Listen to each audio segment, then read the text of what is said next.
እቺኛውን ቪዲዮ እስኪ እንስማት አብረን። በፊት ላይ ቢሆንሽ አሁን ላይ ግን ሪል ስቴት የራሱ የሆነ መመሪያ ህግ አለው። ረቂቅ አዋጅ ያጸደቀው የራሱ ህግ አለው። ለምሳሌ ከ80% በታች የሆኑ ፕሮግረስ ያላቸውን ኮንስትራክሽኖች መሸጥ አይችልም። እናንተ ከ80% በታች ፕሮግረስ ያደረጉ ቤቶችን እየሸጣችሁ ነው። በጣም ጥሩ። እንደ አንድ ሪል ስቴት እና የሪል ስቴት ነክ ጉዳዮች የሚዳሰሱበት የሬዲዮ ፕሮግራም እንደሚያዘጋጅ አንድ የፕሮግራም አዘጋጅ ይሄን ነገር ማስተካከል ይኖርብናል። የእውነት ህጉ ልጅቷ እንዳለችው ነው ወይ የሚለው?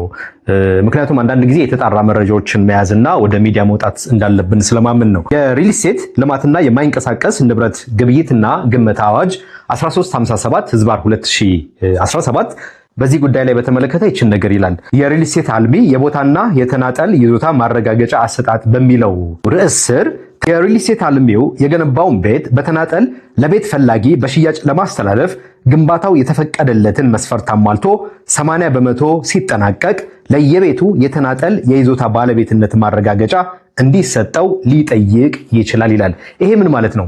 አንድ የሪል ስቴት አልሚ ሽያጩን መጀመር ይችላል፣ መሸጥ ይችላል። 80% እስኪጠናቀቅ ድረስ 80% ፕሮግረስ ላይ እስኪደርስ ድረስ ሳይሸጥ መቀመጥ አይችልም ማለት አይደለም። ነገር ግን ምን ማለት ነው? የቤቱን ሽያጭ እያከናወነ ገዢዎች ግን ለሪል ስቴት አልሚው ሲገዙት በዝግ አካውንት ወይም ደግሞ ስክሮ አካውንት በሚለው ገንዘቡ ይቀመጣል ነው። ከዛ በኋላ ግን አንድ ህንፃ 80% ተጠናቀቀ ሲባል ለእያንዳንዱ ገዢ በስሙ የተዘጋጀውን ካርታ መውሰድ ይችላል ማለት ነው።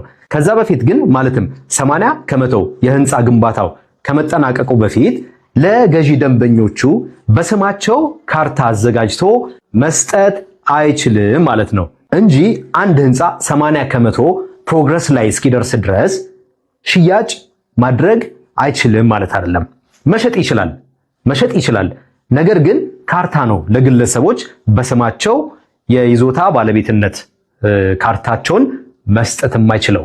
በሪል ስቴት ጉዳይ ላይ እነዚህና መሰል ጠቃሚ መረጃዎችን ከፈልጋችሁ ዘወትር ረቡዕ ከምሽቱ 1 ሰዓት እስከ 3 ሰዓት እንደዚሁም ደግሞ አርብ ከረፋዱ 4 ሰዓት እስከ 6 ሰዓት በትርታ ኤፍኤም 97.6 ላይ የሚተላለፈውን የሪል ስቴት ወግ የተሰኘ የሬዲዮ ዝግጅት እንድታዳምጡ ከወዲሁ እንጋብዛለን።